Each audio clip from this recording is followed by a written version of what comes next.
I am the Tofu Golem. Please enjoy the video. YouTube always displays your channel name on Shorts as part of the video page. That overlay is controlled by your channel settings and cannot be hidden per video. If you want a different name, change it in YouTube Studio. Open Studio, choose Customization, then Basic Info, and edit your channel name. Save the change and wait up to 24 hours for the new name to appear everywhere. If the name is burned into the video file, edit and reupload the short. Open a video editor and crop, blur, or cover the burned-in name with a graphic or sticker.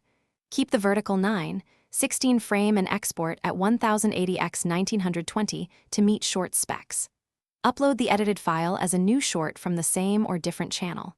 Confirm the new upload looks correct, then delete or set the original. Another option is to publish from a different channel or brand account that does not show your personal name. Create a new channel in YouTube settings or add a brand account under your Google account. Upload the short to that new channel or move videos using the channel transfer workflow where available. After confirming the new uploads display the desired name, set the old shorts to private or delete them to remove the original name from public view. Thanks for watching. Consider subscribing if we helped you today.